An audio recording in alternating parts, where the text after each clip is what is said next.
মালদার অতিরিক্ত জেলা শাসককে শোকজ, মোথাবাড়ির অশান্তিতে আইন শৃঙ্খলা নিয়ে প্রশ্ন, পরিস্থিতি মোকাবিলায় ব্যর্থ হওয়ার অভিযোগ, পরিস্থিতি নিয়ে ঠিকমতো না জানানোর অভিযোগ, গাফিলতির অভিযোগে এডিএমকে শোকজ, এক সপ্তাহের মধ্যে শোকজের জবাব তলব জেলা শাসকের। সেবক আরো ডিটেলে জানাবে। সেবক, এর আগে আমরা দেখেছি মুখ্য সচিব, ডিজিপি, মালদা জেলার জেলা শাসক, এসপিকে শোকজ করা হয়েছিল এবং এইবারে মালদার অতিরিক্ত জেলা শাসককে শোকজ করা হলো।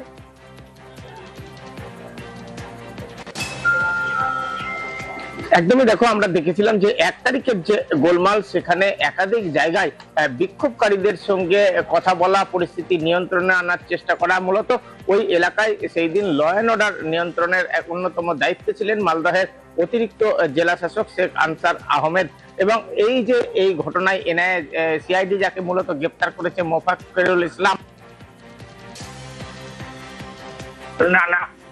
এই অবরোধ তোলা, এই সমস্ত কাজে আমরা দেখেছিলাম ওই এলাকায় দিনভর ছিলেন অতিরিক্ত জেলা শাসক। কিন্তু যেটা প্রশ্ন উঠেছে যে সময়োচিত পদক্ষেপ পুলিশ নেয়নি বা বিচারকরা যে রাত মধ্যরাত পর্যন্ত আটকে থাকলেন, সেক্ষেত্রে সময় মতো ব্যবস্থা নেওয়া হয়নি। আর এক্ষেত্রে কর্তব্য গাফিলতির অভিযোগ উঠছে এই এডিএম এর বিরুদ্ধে। অন্তত এই জন্যই শোকজ করা হয়েছে তাকে। মালদহের জেলা শাসক তথা জেলা নির্বাচন আধিকারিক রাজনবীর সিং কাপুর তিনি শোকজ করেছেন অতিরিক্ত জেলা শাসককে।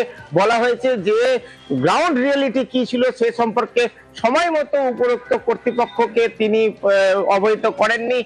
এই কারণে তার বিরুদ্ধে কেন ব্যবস্থা নেওয়া হবে না এটা জানতে চেয়ে 7 দিনের সময় দেওয়া হয়েছে। 7 দিনের মধ্যে শোকজে সন্তোষজনক উত্তর দিতে হবে এই অতিরিক্ত জেলা শাসককে, এবং কি কি পয়েন্টে শোকজের উত্তর দিতে হবে তাও নির্দিষ্ট করে দেওয়া হয়েছে।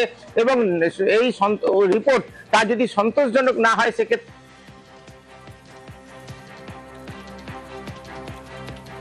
ল অ্যান্ড অর্ডারের দায়িত্বে ছিলেন, কি কি পদক্ষেপ তিনি নিয়েছিলেন, উপর কর্তৃপক্ষকে তিনি কখন জানিয়েছিলেন, কি জানিয়েছিলেন, কি কি কথোপকথন হয়েছিল, কাকে তিনি পরিস্থিতি সম্পর্কে রিপোর্ট করেছিলেন, সবটাই শোকজের উত্তরে তাকে জানাতে হবে।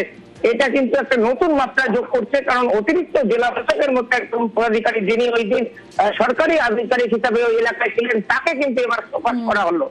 একদমই, অনেক ধন্যবাদ সেবা।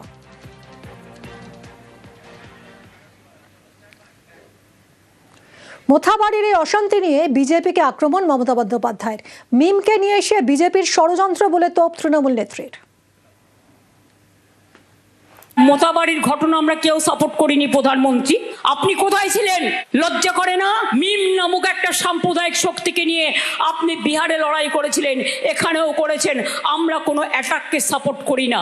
দোষীদের অ্যারেস্ট না করে আপনারা নির্দোষীদের অ্যারেস্ট করছেন।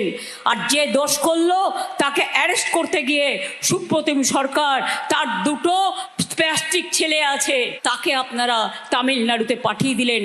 লজ্জা করে না?